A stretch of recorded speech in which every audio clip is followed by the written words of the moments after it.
And we're live. We are fixing some problems. I think it's going to be solo Ricky Bobby.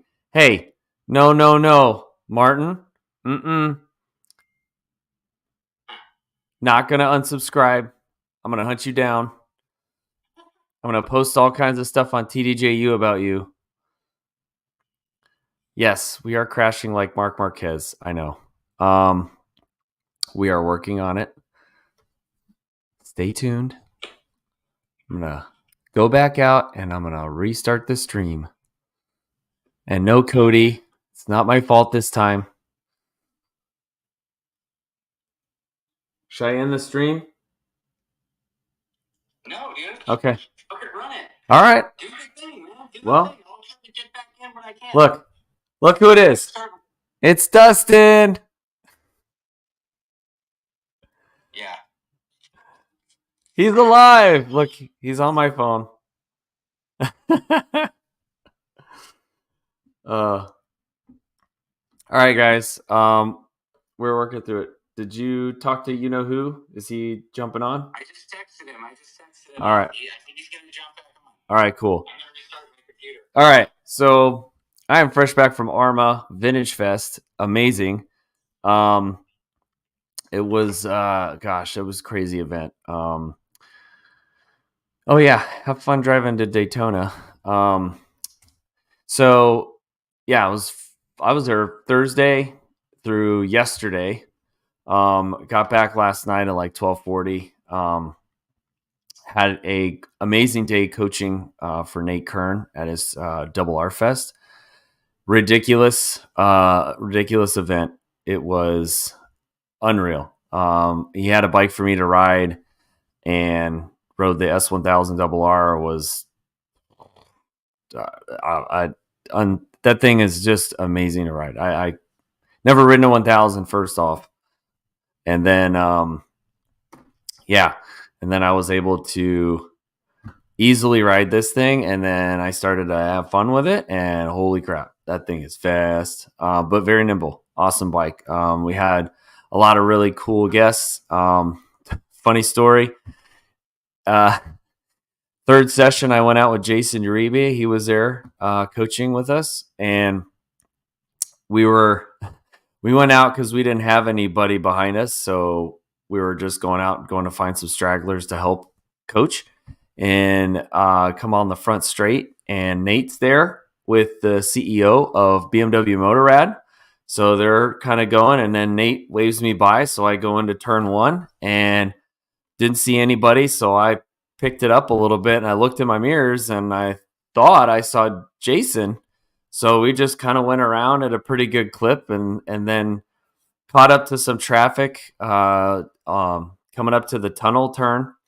And I slowed down, and then Nate's in my mirror waving his finger like this. I'm like, oh, crap, man, because he's trying me out for coaching. So I was like, oh, man, this sucks. So I pull in after the session was over and come up to Nate. He seems a little perturbed. And I'm like, dude, I'm sorry. I don't want you to think I'm, messing around out there. I thought Jason Uribe was behind me. And he goes, no, dude, that was the CEO of BMW Motorrad trying to hold on to you. And he was riding way over his head. And like he lost all his fundamentals. And I was like, dude, I did not expect that. If I knew he was behind me, I wouldn't have gone that fast.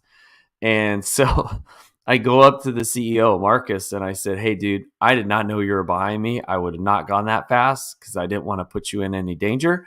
And then he goes, oh, Ricky Bobby, it's okay, man. That was so much fun. Thank you so much for an amazing ride. And that was it. I was just, it was such a crazy story. But yeah, Barber Vintage Fest. If you guys have a chance to go, I don't think I've ever seen Barber packed out. It was like 80 to 90,000 people at Barber Motorsports Park. There were bikes everywhere, just all kinds of crazy bikes.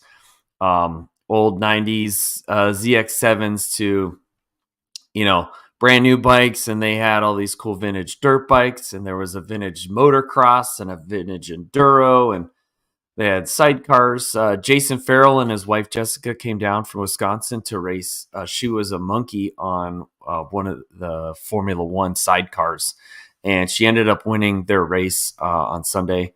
Super cool. Kevin Schwantz was there hanging out. Kenny Roberts was there on his 500 GP bike. Scott Russell was parked up hanging out in the paddock with his van. Hanging out. It was super cool. He was super easy to talk to. Yeah, we had Hayden Gillum in the Pro Thunder race. Stefano Mesa won it handily on that Pierbon. And Ty Scott was third. Hayden was second. Danny Eslick hadn't ridden since Daytona. Got fourth on the TOBC bike for it was a memorial ride for Michelle, who had passed away last month. So that was a pretty emotional fourth place for sure. Who else? Oh, Gus Rodeo was there on the V2. A lot of people, man. It was crazy. So really encourage you guys next year, if you guys can make it out to Barber Motorsports Park for Vintage Fest. It's like I don't even know how to describe it. It's like Woodstock for motorcycles, and it happens once a year. I mean, people drive from all over just to come and hang out. Yeah, I know, Cody. It was he rode his bike up there, and then he was signing autographs, and the line was super long. But he was ripping out there on his 500, so it was super cool. Another good story is the Iconic Motorbike guys out in California. They were there with a bunch of bikes. Their mechanic Ollie, who used to work for Boskus Guru of all people, and Graves Motorsports for like 12 years, and then Yosh on their final couple seasons. He was racing a TZ250 from the mid 2000s, and that thing was super clean. It was a nice bike. And they had a Suter MMX 500. So I got a bunch of videos, and oh yeah, John, yeah, that Britain is amazing. Yeah, I got a bunch of video. Dustin's gonna cut them up and post a short, I think, or some video with all the footage. Was able to go out to the fan zone because my bike broke on Friday, and I sat all weekend. But knowing that I was riding on Monday, I wasn't too mad about it. So I got to enjoy it from a spectator's perspective, and for once, that was actually kind of cool. I wasn't too bummed about it. So ran out to the fan zone. Ran into the director of One Fast Move and seen him in 2 years. And we caught up for about 45 minutes. And he wants to come on and do a live podcast with us. And he wants to talk about the movie. And he wants to kind of give his perspective on the movie and everything to kind of dispel any of the negative comments and things like that, because he had heard a lot about it, and he was really bummed because he didn't do it for, he did it with the love of motorcycles first and foremost, but he wanted to weave a drama through it. And so there's a lot of things that he couldn't do that we all, as purists wanted to see. So he said he was absolutely willing to come on and we do a live chat. And then we'll get the whole thing together, and you guys, be respectful in your comments. I know that sometimes the trolling can go pretty hard, but this dude put a lot of effort and got a lot of money to make that movie. So definitely, look forward to that. We will post it and let you guys know when we're actually going to do it. It's not going to be a surprise guest. It'll be a Weekend Hangover movie edition, and we will, bring Kelly up, and he wants to talk to everybody about it. So stay tuned for that. Still waiting on our guest. Here we go. Let's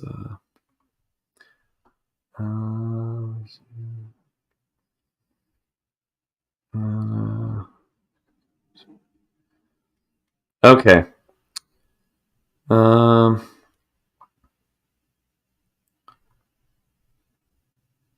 Stand by.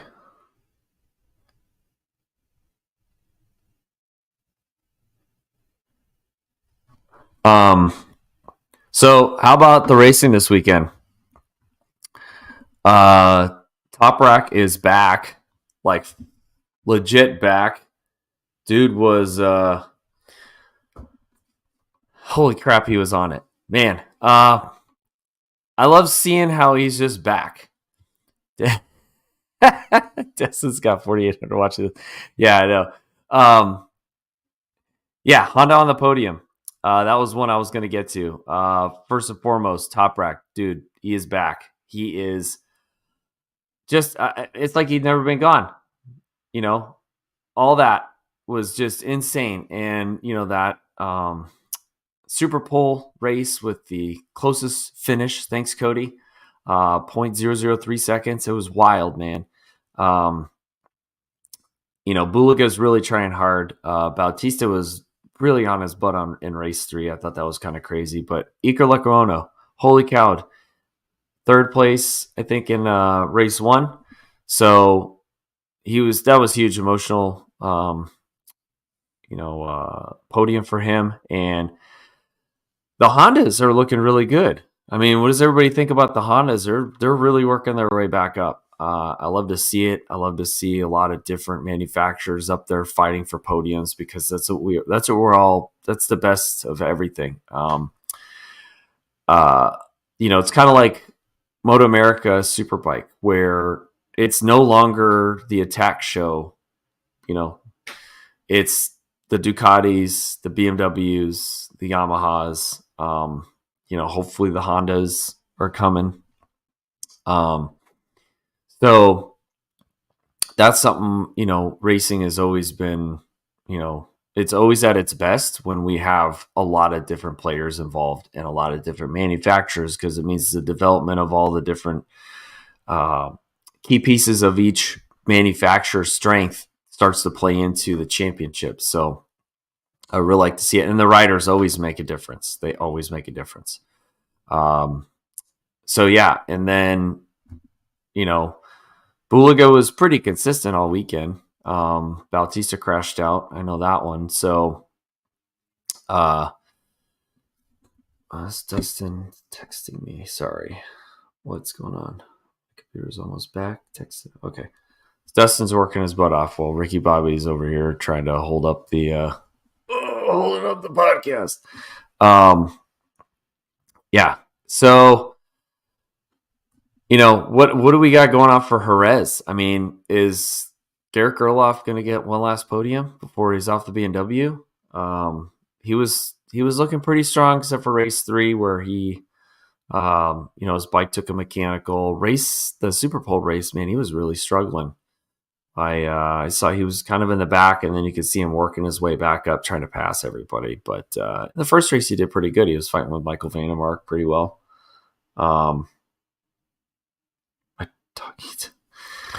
Dustin. So we will see. Man, this is those guys that do it by themselves, where they talk and just talk and talk and talk, is pretty hard. I always like talking to somebody. But thank you, Cheesy Muffin. Really appreciate it.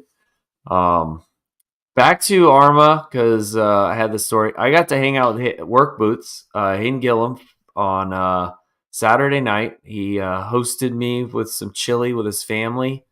Like, super cool dude. We just hung out and shot the shit for like 3 hours, or with the family there with a little fire, and got to experience the whole Kentucky hospitality thing. It was really nice, and just wanted to thank him for that. And Mark Young, his crew chief, was super cool. So Garrett, he looked good, and I think he'll do good around Jerez. He's dialed with that bike now. Finally, after all this whole season, it is. It's good to see, and we're just hoping, like the Petruccini ride, hopefully it'll have a bit more factory support, and they've got good mechanics and crew chiefs. I think that'll be his big key, because if he doesn't have that, as a rider, you're not going to feel comfortable, and it's going to be hard to extract everything out of that Cowie. And we all know that Alex Lowe's goes pretty good on that Cowie now, once they got Parariba tied with Alex as a unit. So I think that'll be well. And then with Garrett, he takes a little bit longer to get going. I mean, it takes him about half a season to get going and get comfortable. But I mean, is he not fighting now? Is everybody seeing him? He's so aggressive now. It's awesome to see. It's the Garrett we've been wanting to see for a while. This is the guy who, we all loved in America. He was, once he got rolling, man, he was right at the front. He was battling in 600s, man. That dude was ripping and just, he would not give it up.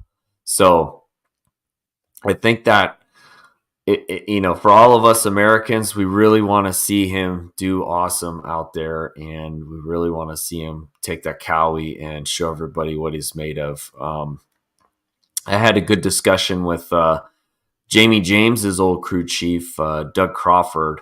And, we were chatting about how, we're missing that American rider like Kevin Schwantz, and Assen just flying the American flag all the way down the track. And just, you could see the passion for what he felt waving that flag and how he was carrying the weight of American road racing.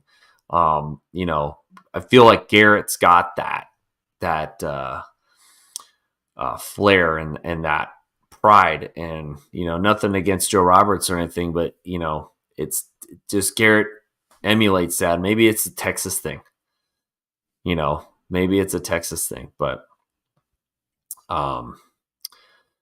yeah. So what do we got? Let's get some more questions in the chat.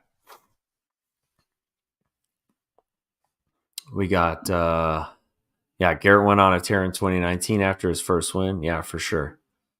Oh yeah, yes, Dustin's in the chat, everybody. Garrett is a lot closer than he's been all year, and for the most part, the last couple of years, he's been really consistent in the last like 4 rounds. So I think it's been a really good season for him, despite taking a while to get going. Because when he did get going, he's doing really well. Bautista, I don't know, man. He's trying really hard, and I just see him. He's struggling with Bulliga doing so well and being second in the championship. If you watch race 3, he was having to sit behind Bulliga because he knew he couldn't mess with him, because if he crashed him out, man, Ducati was going to be pissed. And now he had to carry that because he's got the number 1 plate. He's dealing with all that. And it looked like he was going to try to pass him. And the commentators were talking about how, he could pass him, show that he's still number 1, and then give the position back to Bulliga as like here you go, buddy. I gave this to you. You're welcome. That kind of garbage. So he didn't end up doing it. So I don't know. The ego with these guys, man, is pretty hardcore. It's amazing, but that's how they get there, So yeah, Ray looked really racy because he likes that track. Man, those super tight corners, and he gets up in there and just rotates the bike and gets off those corners like a maniac. It's been it was really cool to see. It's great to see. The championship's always really good when Johnny Ray's close to the front. So it looks like he's kind of getting there, but that Yamaha is still struggling with speed, overall speed with everybody else. So what else we got?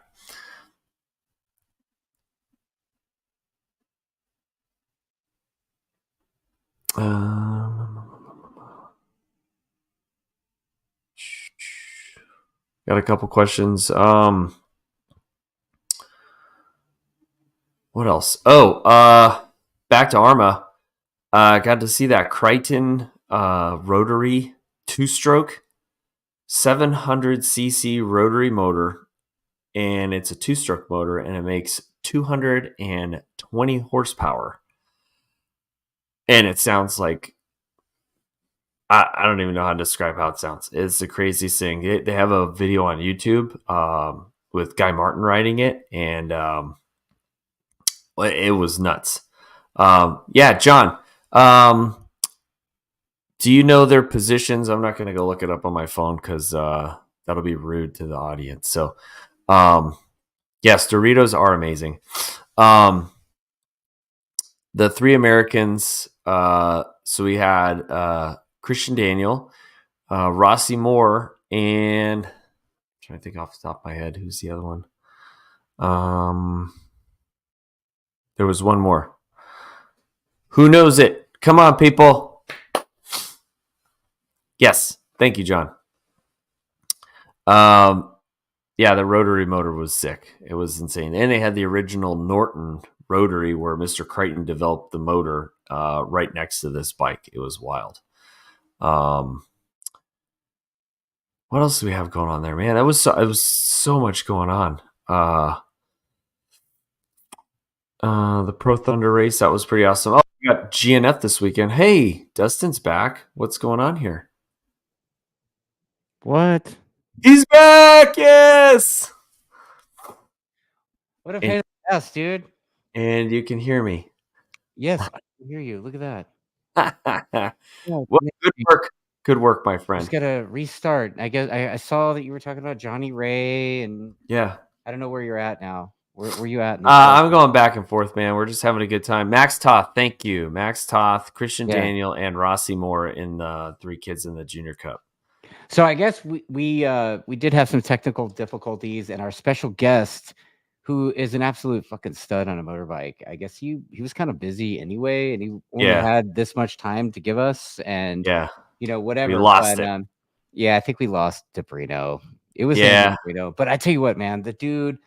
He was at the beach last weekend, and tell us about the Moto Beach Classic because I'm tired of talking. Okay, so the Moto Beach Classic was super cool, man. Like it was, you know what, man? It was like a little bit of a throwback to a long lost era. Like I felt like I was transplanted back to like 1990 or before.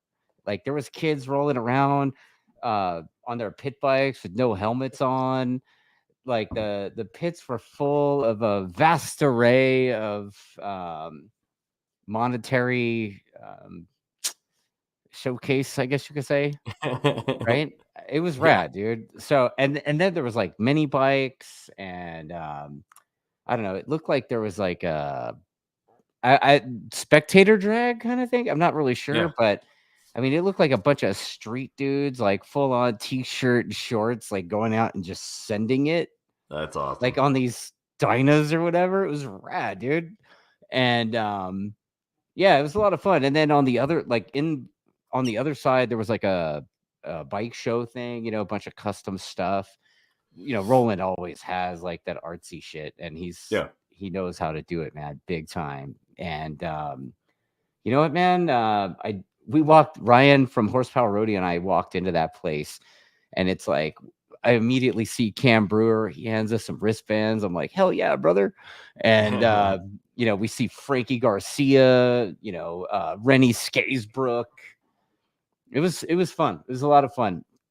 Frankie Garcia looked like he was fastest dude there. It's crazy. Yeah. Like that dude is. And he looks like he lost a couple of LBs since last time I saw him too. Oh yeah.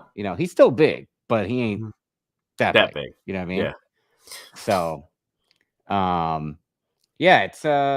was a good time, man. It was a lot of good energy there. There was these dudes that from CRA, Harley dudes, and they were like, "Hey, Goiter," So I talked to those guys, gave them the little discount code thing that I was talking about, and turns out their other buddy is the guy that loaned Andy DeBrino his bike. So, oh, nice. I don't know what the fuck it was. It's some old, whatever the hell. Doesn't matter. It was rad. It was super rad. So, I will say, hanging around the AHRMA paddock, there was quite a few people that knew our man Dustin over here. Shut the fuck up. Ralph Starapoli. Hell yeah, Ralph Starapoli, man. I go way back with that dude. Yeah. He had his US 250 GP Honda 250 there. Dude. And he had the YZ, the 500 two-stroke. I got a Ralph Starapoli story, dude. Yeah? Yeah, back in the day, that dude was a retired 250 GP guy, Mm-hmm. and he'd come out and coach people. He has, I can't remember what, West Coast Street and Track or I forget what the name of his school was, but something like that. And he'd come out and coach people one-on-one. I think he had a ZX10 and I don't know, maybe an RC51. I'm not really sure, but that dude was a perfectionist with regards to riding and stuff. And the guy was an enthusiast. And when I helped start CVMA, that dude pulled the old 250 out of mothballs and hasn't stopped racing since. Dude, he was leading all the races. Any race he wasn't in, or any race somebody else won, was because he wasn't in it. Oh man, like he was ripping. Yeah. Oh man, our buddy Trevor's on. Yeah, dude. You know what? Oh yeah, we didn't got to talk about that. Come on, show him. Let's send High Rev Trev a link, bro, and have him jump in the chat with us. Yeah, you want to jump in, Trevor? You down, bro? Yeah, because I was hanging with work boots all night. I sent him a message. I was like, "Hey, dude, I'm hanging with your homie Hayden Gillum," and he was like, "Oh shit." Oh my god. Yeah. So bummer. Bummer that we. Well, let me rephrase it. Bummer that it had a bunch of technical difficulties. Yeah. But at the same time, I'm gonna send Trev. I'm gonna send Trev an invite to the studio now. So yeah, get him in here. Yeah, because Trev's always a good time. I know. He likes to talk. He likes to talk trash, right? So let's talk trash with Trev. That's cool. On the fly. Yeah. Hey, just like we did with Gabriel. How long? Hey, Martin's Life in a Hangar. I have no idea how. Well, it's supposed to start at 6:30. I just got on like 5 minutes ago. Trevor's watching Dancing with the Stars. Oh, shut the. Yeah, good luck with that, dude. Good luck with that. Yeah, wasn't Rocco hanging out at the Beach Classic too? Dude, Rocco was at the Beach Classic. Rocco's hilarious, dude. Like that guy he's the best. And yeah, I think I saw Chad Lewin doing that Gymkhana stuff. Oh, really? Dude, like Chad he was rolling, dude. I was like, okay, you go, dude. I wanted no part of that shit. I was like, dude, nah. That's funny. He's gonna hang out in my shorts and flip flops and roll, Yeah, but, that's how you gotta do it. Yeah, dude, they had a stunt show there too, man. These, what the hell do they call the concrete cowboys or something? Yeah. Dude, yeah. We got an R9 question, so you got to bring it up because we're just rolling on the fly today because we're here for you guys. Yeah. Okay. So I did get to go take a good look at the R9 yesterday at Attack Performance. I got to do a little walk around with the thing. I sat on it, I fucked around with the buttons. I basically did everything but ride the thing, so that was kind of fun. What did you think of the swing arm? Because it does not look like an R6 swing arm, but yet it doesn't look like an MT-09 swing arm. So I mean, I grabbed a hold of it and felt it. It felt okay. It looks like it's got a healthy axle on the thing instead of this doesn't have like the KX60 axle. You know what I mean? Like it's got a legit axle on it. One cool thing I noticed was that there was like a remote preload adjuster on the shock. Like I thought that was pretty different for a stock bike to have that. And then also, you know what, man? I sat there and played. I've got a video I've got like 2.5 minutes of video of just playing with the dash. Yeah, you could change different. It's like the same shit that's in my truck. Yeah, or the BMW. Yeah, so it's the BMW is ridiculous on the dash. Yeah, so you get a bunch of different layouts. There's a track one. The track one has all the rider aid stuff that you'd recognize from the R1 type stuff. Mm-hmm. Slide control. And it says track 1, track 2, but instead of A, B, C. Yeah. Right? So there's like 4 of those, and you can go up and down in the settings across the board there. But then there's another set of settings that are like rain mode, custom mode. There's a couple of custom ones you can mess around with, a street one. So, yeah, I don't know. It seems all right, dude. Yeah. Kind of. Maybe I'll maybe I could scumbag Richard into let me run one on the dyno. Yeah. Cody wants to know if you bounced it off the rev limiter. Dude, I didn't even fire it up, man. Like I didn't have permission to start the thing, you know? Oh, So I 'cause they just didn't raised wanna- it up and down on the lift and sat on it and, you know, played with all the buttons and all So that. Richard knew not to let you touch it. Well, I mean, I was sitting on it. I just, you know what? I don't know what his master plan is, and Richard's out of town. He gave me pretty cool instructions and you know, a lot of freedom to play around. But I'm also, you know, I'm not a give an inch take a mile guy either. You know, like I've No, you don't respect want to for the like guy. So don't want to piss the you know, boss off. yeah, so, Yeah. dude, Forgiveness is better than permission, Tony but you know. Krager clearly isn't friends with Richard. Yeah. So, yeah, it looks cool. And, you know, talking to Richard, he's got just about everything done except the rear sets. And I think he's working on some suspension linkage for the thing too. Yeah. Because it does have one of those like vertical shocks. So I don't know how that's gonna work or whatever, but yeah.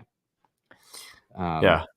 So have we already talked about how you schmoozed and shook hands and kissed babies and stuff at I AHRMA? was going over some of it. I know Sean was asking about AHRMA. Like, dude, okay, so you guys don't even know. This guy is a total star fucker. Like, I swear Whatever, dude. all weekend long, dude, all weekend long, Ricky Bobby was like, "Hey, check out who I'm with."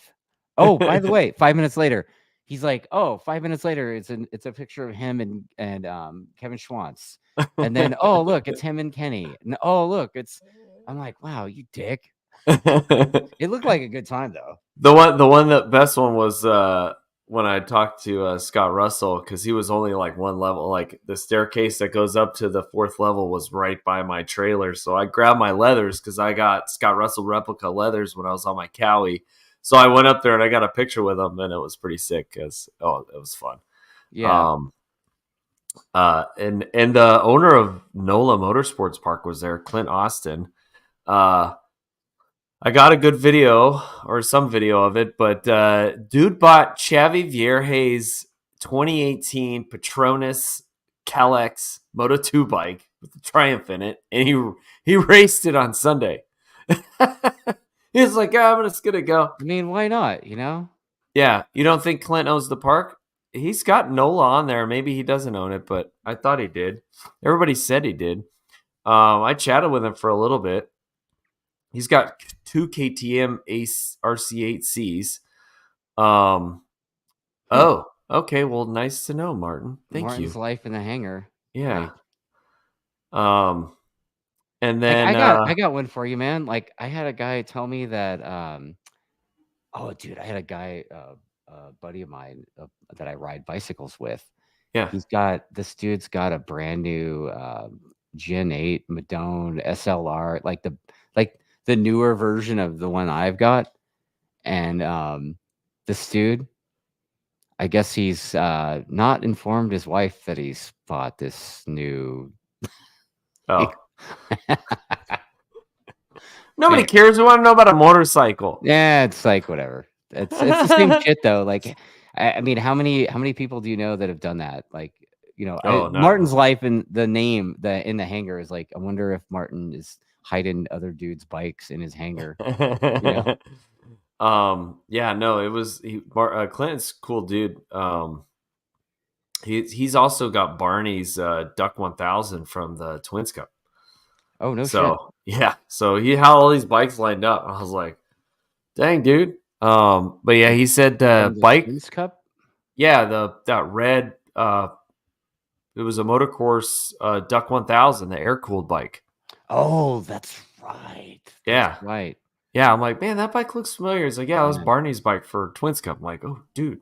He's like, yeah, we put a stock motor in it because that other one was gonna grenade. That sounds like some Cam and Co level of bike collecting. Oh yeah, and yeah. So he said the Moto 2 bike rode really well on the Dunlops, but then he threw the Pirellis on there and rode like garbage because the bike's set up for Dunlops. Yeah. So that was a thing. Yeah. So no, Mesa. He didn't necessarily school everyone. His bike schooled everyone because. Oh, so you're just taking away his success and blaming the bike? No. Did I text him you said that, bro? No. I'm just saying he was on. They brought knives to a gunfight.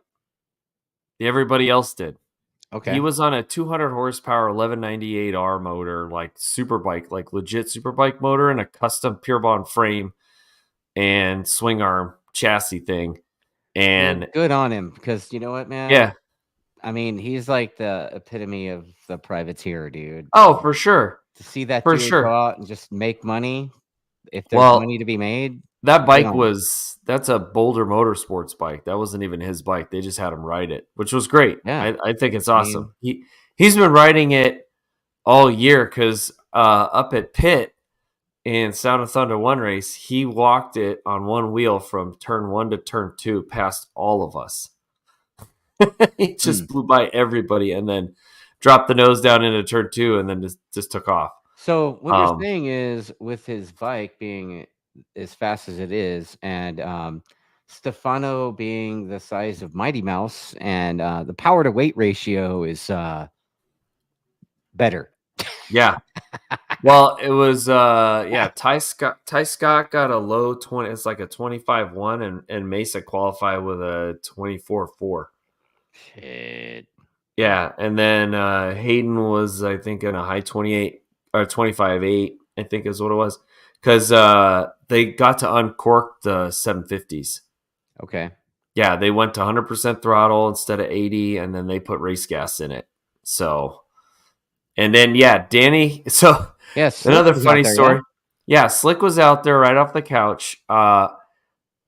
He lost the top nut off his triple, his top clamp. So he's working on his bikes, dude. I mean, it's the TOBC guys. Jan Jurgen was there.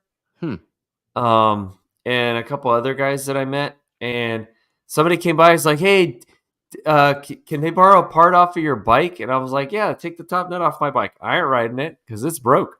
So part of my First bike of all, was... let's talk about you breaking.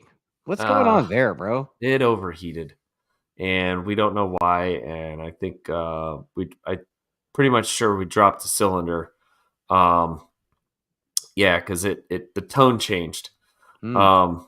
Right about the time where I was coming out of Charlotte's Web, and Hayden Gillum comes underneath me, and then as I'm transitioning over to the left side of the track, Danny Eslick comes by, full tilt, hitting the rev limiter, sliding sideways into the top of the museum corner, and I got to watch all that just right in front of me. I thought it was the coolest thing in the world. Yeah, dude. Well, just so you know, man, I was hanging out at this shop yesterday. There was a guy there that built a couple of Daytona winning Triumphs back in the day. So yeah, I know. We need some help. Attack Performance. You know, Ricky Bobby needs some help. Joseph. Oh, and we got Tony Bagma. He's got a bunch of the riders' discount parts. Oh yeah, from that bike that Joseph No built. Yeah, so he was like, "Yeah, I'll go check my shop out and I'll let you know what I got." Dude, you know who else was involved in that? And he's part of the Altus program, but Boyd. Oh, I know. Hell yeah, I talked to Boyd about it. Boyd knows all about that shit too. He gave me his number and was letting me know about. He had some stuff too. I'm sure he does. Yeah. So, Cody, he was bouncing it off of both of our rev limiters. His rev limiter was bouncing off of mine. That sounds different. Yeah, I don't know. It's just he was rev limiting for all of us. Sounds like a NorCal handshake. No? I don't know. Maybe we should ask Bobby Fong about that. Sure. That's the Stockton slap or whatever, right? Yeah. Yeah. Right on. What else? Yeah, that was. Yeah. Yeah. Okay, so did you go into all the World Superbike shit other than who you thought was what? Did you actually watch the races, bro? I did, because I wasn't doing anything Saturday morning and Sunday morning, so the weather was amazing in the morning. It was like low 50s, so I had my little heater on in my trailer. Wait. You said low 50s and amazing as far as it goes. Yeah, because it was crisp, and then it heated up through the day. So we had that nice, cool, chilly air at the track. Come on, people. Pipe in here. Who I don't doesn't know. love like a cold, I like a little bit mean, of chill in the morning, and then the dude, heat, and then the heat comes. So you get cool air and the sun beating down on a hot track, where it's like the perfect. It was like winning the lottery at the racetrack. It was such a beautiful weekend. yeah, I don't know. Yesterday, I was pedaling down PCH in Huntington Beach on the bicycle, and it was beautiful there. So, Yeah, but you were on a bicycle. You're pedaling. yeah, Lame, awesome. lame. Dude, Yeah, I can't see, wait to Cody do knows what's up. dude, I can't wait to do motorbike stuff again, honestly, man. I'm going crazy over here. Like, So yeah, here, flip flop. Remember, you were riding motorbikes all spring, yeah. going into the summer. Dude, Ricky Bobby's like, you've already raced more than I have this year. yeah, and I got to ride a bunch of different bikes, and You're a coach for Nate Kern now? Tell me about that. I'm not calling that official yet, but Well, you worked for him for the for the event. weekend, yeah, and He gave you he bikes was and trying me out. So okay, so how did it go? Like, did I hear that you like buzzed BMW CEO or something? no, I already told that story. Oh, okay. Yeah, I told that story. I didn't buzz him. He lashed on to me. Anyways, That's what they all say, isn't it? yeah, right. I was gonna say, yeah. So next year he got Coda the weekend after World Superbike ends. So That's I'm just gonna shit, dude. throw that out there. World Superbike's gonna be over Next year. next year at Okay. Coda. So Okay. maybe we get a weekend hangover on the road if I get invited to coach, which I would be That'd be sick, dude. like very blessed to be able to attend that. Nate's on. also going to have another Barber day after AHRMA, and then Okay. a couple weeks later will be Coda. So definitely take a look out for that and see what's up. I know it's going to be a bit pricey, but dude, it's Coda, and I'm going to tell you it'll be worth it. Dude, it is worth it. The Coda boys, you know, when I went there with Caesar and Bob and Chili and those guys earlier this year, dude, like Coda is something else, dude. Yeah, Sean Summers like road trip, bro. I thought we were supposed to go. I think we're gonna go to Barber next year. I think the Barber boys. Well, I mean, if you guys should come to AHRMA. Yeah, dude. Summers raced AHRMA at Laguna. I thought I don't know what the hell happened to that dude, but he was supposed to race Barber too. I don't know, but he works in retail, so you know, shit happens. Well, because Ollie got a podium at Laguna on his TZ 250, and then he won on Sunday.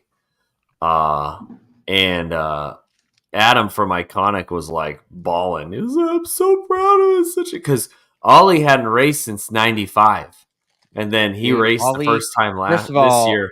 Ollie is one of those lunatics that used to travel the Moto America Superbike circuit with the Westby team. And then I know he left the Westby team the year before, you know, he left before Westby was out. And I guess he went like full boogie at Icon or Iconic. And yeah, dude, those guys are putting together some great, like, I don't know how the hell, like, I never saw one of those NR 750 oval piston things in person ever. And those guys had like 20 of them. Yeah. Like, yeah, my buddy Robbie Ronaldo bought one. He's in Ohio. Yeah.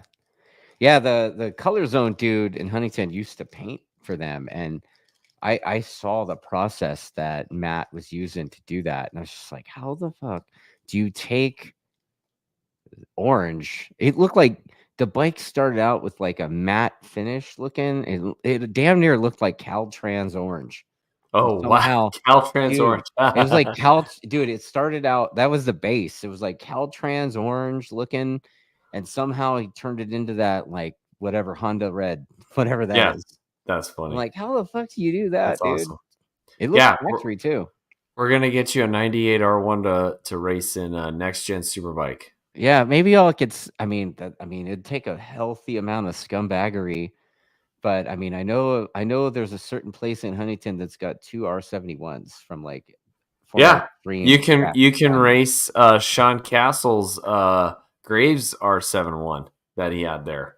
Nah, he was rolling 35s on that thing at Barber. I'd rather do the Richard ones. you know. No, the you proper- race Richards against the Graves. Oh, yeah, yeah. You know, it'd have That to would be see. awesome.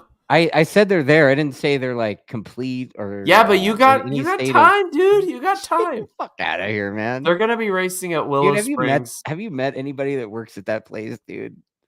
Oh, There's no 99 time. There's R6 never carb time bike. for that. Well, if you can find an Dude, 05 R1, yeah, he can a race that. 99 R6 would be cool. I mean, I was tempted to get one a few years ago, and Yeah. when CVMA, when I first helped start CVMA, we had a modern vintage class. You know, basically, I stole that from MRA. Like, I'll admit that. Yeah. Out of Colorado, and it seemed like a cool idea, and then we started it, and it just never took off. How about this? We go get a couple 88 YZR 400s or whatever, and we go race those FZR, things. the FZR FZR 400s, and we'll go race those in that class. And you know, bottom of the bill, pay $1,500 for them, and then we'll just go race them. Wow. Maybe so. Maybe we'll have to do something like that. Jeez. We'll have to. So That okay, makes for some everybody, fun YouTube content. yes. Well, we need to start selling T-shirts. Yeah, so everybody. Yeah. Summer says, "F you guys." That's his class. Yeah. He runs some like Hawk thing, like the Honda Hawk. Yeah, hell yeah, Yeah. dude. Hell yeah. yeah. So you know, rbgmotorsports.com, we got the 3 shirts from Nate Kern, Brian Van, and Ben Smith. We got some more coming. Oh, that's right. We have one from last week that we got to do. Oh, And on the TrackDaz merch site, we still have the podcast shirt. So yep, that one too. So yeah, we need to start selling shirts. So all right, we got to get this thing going. If you guys want us to watch, yeah, John Righty got that podcast shirt today, and it came with a bonus. Like, it came with a little extra. What's it called? It came with abstract art Yamaha logo star thing on the back. I was like, what? I didn't. Oh, is that Colby? Is that What? Colby from Saturday night? We need to get it. No, I know who that is. Okay, we're hanging out Colby Saturday Chandler night in the chat, dude. Yeah, I believe that's who that is because he's got a picture, I believe, of Hayden in his Facebook thing. So, oh my goodness. Yeah, my man. Yep, that chili was delicious. Oh my goodness. Yeah. No, okay, Colby. So Colby was Ricky Bobby a starfucker around you as well? He's like, hey, check this out. Dude, all weekend long, Bobby was doing that.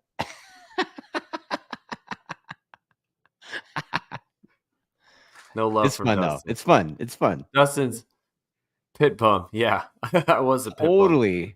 Bum. You know, that's he was like more excited to hang out in the pits than it was.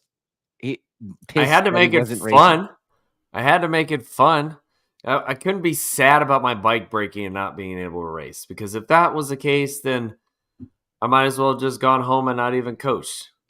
Like, so John Righty is saying that I need to inform you about his smoked mac and cheese. So, okay. Is that code for something? Okay. So, John is one of those dudes that like slaves over at the club races to help Brendan Kettleson do well. Yeah. And dude, at night, like that dude will he'll spend an entire day. Like he'll put like a pork shoulder or a brisket or something in the smoker, like first thing in the morning, cook that shit all day. Yeah. And then he's like, oh yeah, dude, I've had a mac and cheese on the smoker for like 4 hours already. And I'm like, okay. So yeah, like he busts out this whole smoker thing, and like it's crazy. It's like, I bet it's amazing. When you come out to a race weekend at CVMA, it's always been kind of like it's not the same as it used to be, but it's still 24-hour brisket. Yeah, dude, it's I don't know. So. It might be as good as the Buc-ee's brisket sandwich I had. Yeah, I don't know, man. You can't really argue with Buc-ee's, bro. Dude, I hadn't been to Barber since 2019. I roll up in that gigantic Buc-ee's. Buc-ee's is right there. There. Yeah. Yeah, Cody knows. Cody knows what's up. James Box, Podium Motorsports Day, where he cooks a whole hog all day and then has beans and all kinds of good stuff. Hey, so back to the R9 topic. Yeah. How many of those things do you think are going to be on the grid of Moto America next year? Well, how many R6s are on the grid? Do you think there might end up being riders that their teams were on something else and are moving to that? Maybe. Maybe. I guess we'll find out. I know. But do we have any who's got some predictions for that one? I want to see some predictions. Yeah, does anybody have any prediction of who's going where? I mean, because I heard Bobby, I heard Bobby's doesn't have a contract. I heard a bunch of riders don't have contracts. Well, I'm curious to see what our man Blake Davis is riding next year. He's a Yamaha kid, dude. I bet he's on an R9 somewhere. You think he's on an R9? All right, what about Skoltz? I bet Skoltz is on an R9 still. I don't know. R9 or R6? I bet he's on an R9. You think he's on R9? Did it feel a little bit bigger? I think all the Yamaha dudes are going to be on R9s, right? Ooh, JD Beach, that's a good one too. Well, yeah. But the thing is, like, I keep hearing that there's I don't really know the specifics or anything, but I think Jake Gagne is still contracted with Yamaha, so I think he's still on the attack team. I have zero news about anybody else. Well, I heard the Rahal Ducati guys are all signed. So yeah, they're pretty much staying on Super Sport Ducatis. So I think the Tytler's guys are going to one bike. Really? I don't think they're going to run two bikes. You think they're going to go back to one bike with the Cowie and Super Sport? Yeah. They're just going to run one guy. Attack should have to buy it, and Attack should have a buy a ride R9. Dude. Yeah. But don't entertain that question. No, dude. Come on, Sean. Come on, Sean. Dude, no. That's not how Attack rolls. Yeah, so I think Attack's gonna help with technical support and stuff, R&D and that kind of thing to help get those things going and make them competitive. But I don't know. Who knows what the rules are gonna look like? Who knows what the balancing shit's gonna look like? I guess they all gotta run with that Mectronic or whatever that is. Oh, the Mectronic. Yeah, that's it's supposed to be good stuff. I mean, it's just from what I heard, they were pulling 70% throttle from the Ducatis and 80% throttle from the 750s. Where? What do you mean where? Like overall? You think they were pulling you think all the bikes were only getting 30% throttle? No. I mean they're getting 70%. They're getting 70% throttle. Oh, you think so? Yeah. Maybe. The Ducatis. Maybe. Well, I mean, it wasn't that long ago where Ducati thousands were racing against 750s in Superbike. So, I don't remember ever seeing Superbikes racing against 600s, Yeah. But that's just the stuff they had to do to kind of make balance, Oh, I did hear that the street triples will be able to get a linkage and a triple tree. So street triples. Yeah, the TOBC bike, Danny Eslick's bike. Oh. That's a naked bike gone. Oh. Get clothing. But don't they sell sport bikes? Doesn't Triumph have a 765 or whatever that thing is? It's a naked bike. No, but don't they sell a full fairing one? No.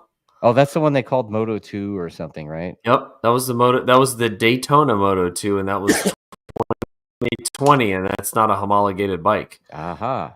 So when you look at the rule books, it's Street Triple 765 RS is the legal model. What do you think of the chatter that we've heard? I know you've heard it too about there's some people in the stock 1000 paddock that have a disagreement over the legality of the homologation Superbike special and from the BMW when they still sell the M series or the with our S1000R. It would be the M. Yeah, so instead of the M, what do you think about that? I mean, if the electronics on the Alpha bike are that good and where you're able to tune it corner by corner, that's far beyond anything a stock bike can do, because you can't do that with whatever electronics on a Yamaha or the Honda or the Cowie. So how is that even fair? Like So you you're buy this. saying that the Alpha bike has like a Pirelli? Is that accurate? That's from what I hear. I don't know. Maybe I should Does call. anybody Where's actually Goodnight? know what the fuck they're talking about? Like, I mean, it where's Steve sounds like a Weir, dude? Morelli. So Yeah, somebody I send a text know. to Steve Weir right now, dude. Yeah, Um, yeah, I mean, I don't know. I think I don't really give a shit. It looked competitive. I mean, you yeah. know, Hell Ben yeah, it was Smith was right competitive. there. Uribe was right there. The Yeah, Honda with work boots on it was pretty dominant yeah, when he didn't throw the thing into the weeds. Um, so I don't know. I don't really have an opinion on that, but I don't have a dog in that fight either, I yeah. guess. So No, I hear you. um, I think the racing was really good this year with Stock 1000. There was quite a few guys up front. I was yeah. pretty surprised that Travis Wyman wasn't farther up. He just Yeah. seemed to be nowhere all season, Well, it's because his teammate was too busy trying to. kicking ass. Dude, you know what, man? I think does that dude have a ride still? Because I remember at the beginning of the season, he told me that. Did he tell me or you or both of No, he us? told you. Hmm. Yeah, it all kind of blends together, right? Yeah, But yeah, he said at the beginning of the season that if he didn't win the title, he was fired. yeah. And I was like, dude, that guy did everything he could possibly freaking do, And No, then, I mean, how could you account for that pass at Jersey, dude? I know.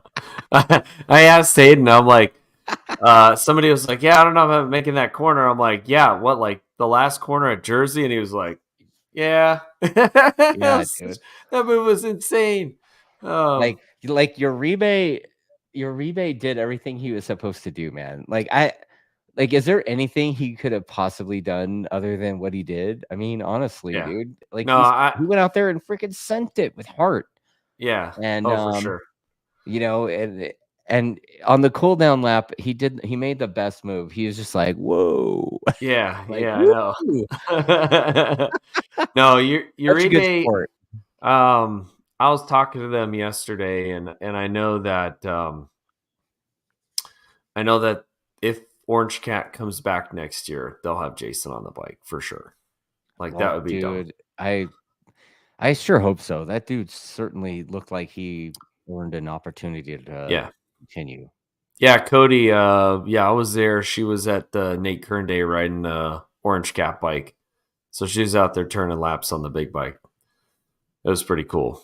It was pretty cool. She was super nice. Like, talked to her a little bit. Oh yeah, that e-bike. Jason got that Life Fighter bike into the 29s at Barber. Just Yeah, ripping. dude, Uribe, that Life Fighter bike, first of all, that thing is a fucking rocket ship, dude. Oh, I bet. Like It looks cool. that thing's been around for a couple years, and I know they've been working on it and all that. I mean, I know that there's like this magazine dude, Troy Seahan, that's been doing a bunch of riding on that thing for the last couple Yeah. years.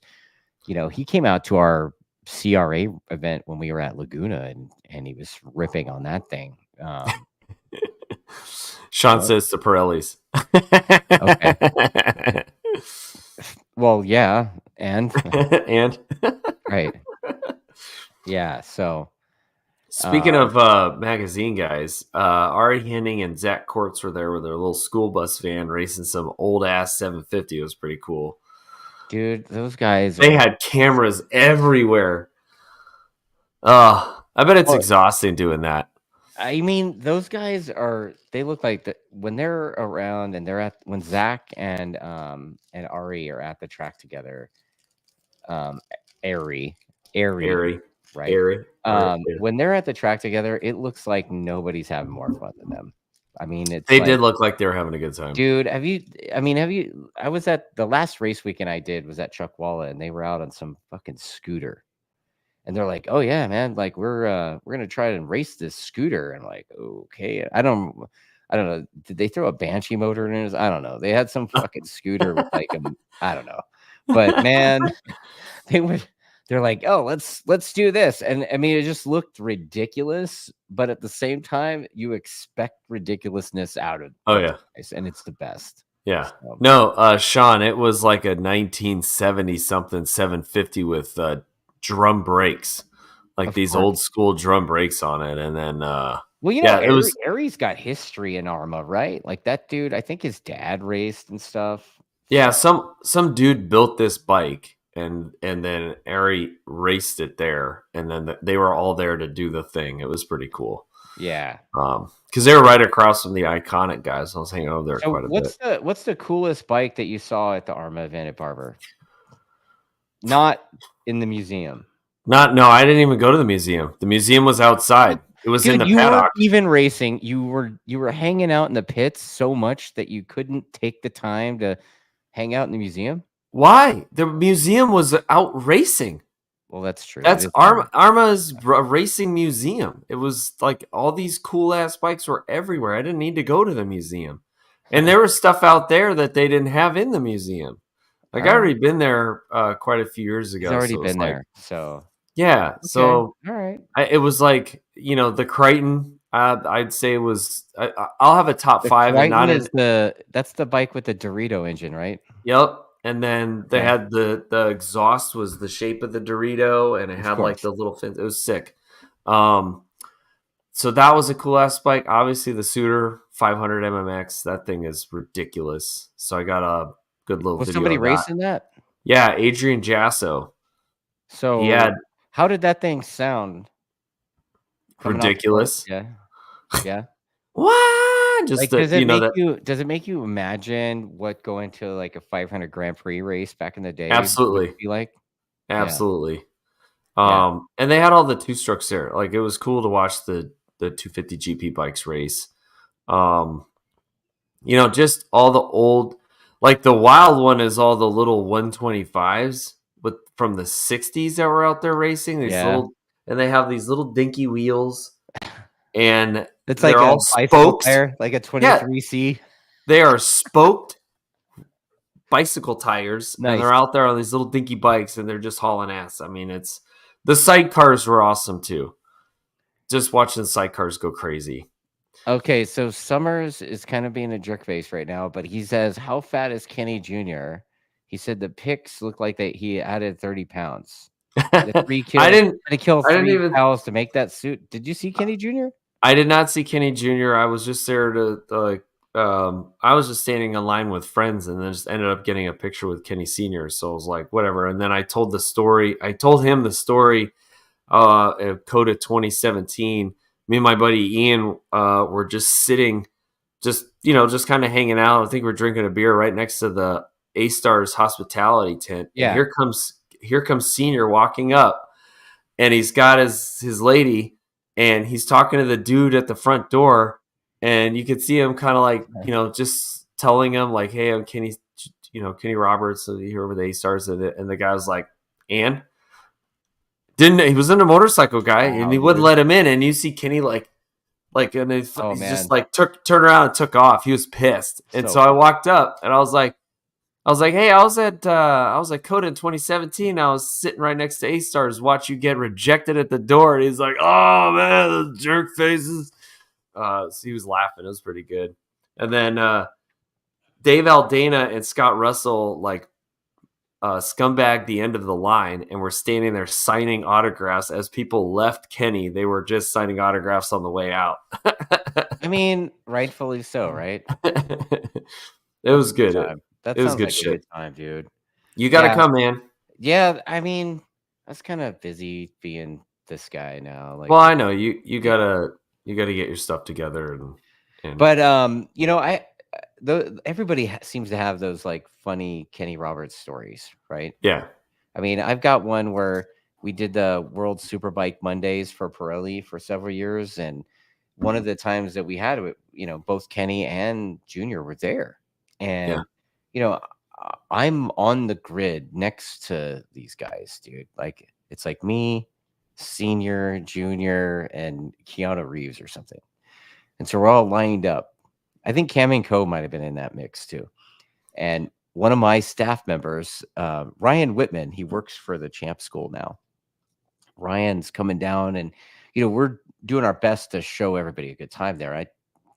Ryan got told, so Ryan's asking everybody, regardless, because he doesn't know. So he's asking everybody if they need a tow. So Ryan walks up to Kenny, and Kenny's riding like the yellow and black R1 with the yellow and black leathers, Yeah. the helmet, and it's Factoried out. It says Kenny, it says Kenny on it. Really obvious who it is. He's like, hey, you need a lead follow, and he's like, Kenny Roberts,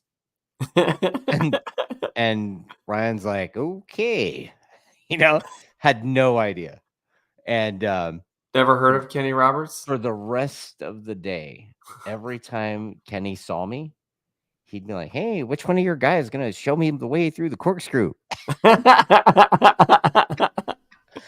Like, it's unbelievable. It's that's some good shit.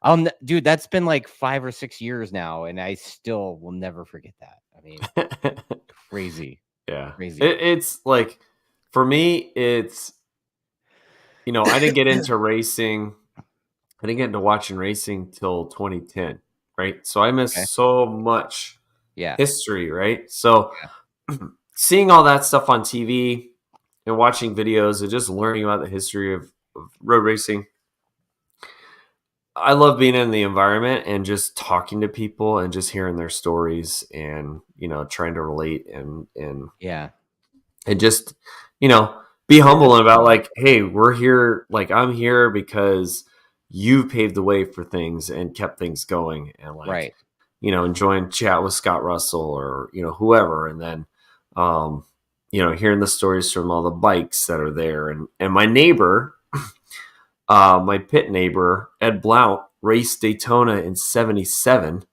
and was like, he said, he knocked over, was it Gary Nixon or Dick Mann's like drink when he was like 15 years old racing at Daytona. Oh man. And he's there, with all these like legends, and he's just some old dude. He's like in his 60s racing a SV 650, just having a blast.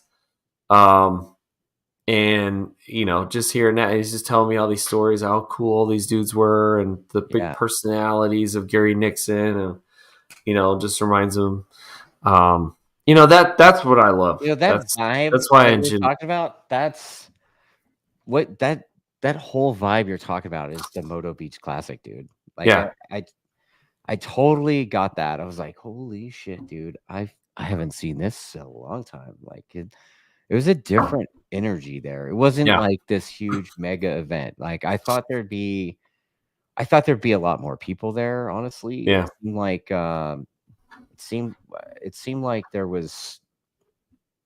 could have been more people there. But I mean, the people that were there, they all had a good time. Yeah. Like, everybody had a good time. They sold a lot of flannel. Now we know where Frankie Garcia gets his wardrobe. Yeah. Was it flannel, Dixon? Was it Dixon flannel everywhere? Dixon was there, dude. Yeah. Yeah. Flat bills and flannel. And chunkless. Did you have a lot of chunkless?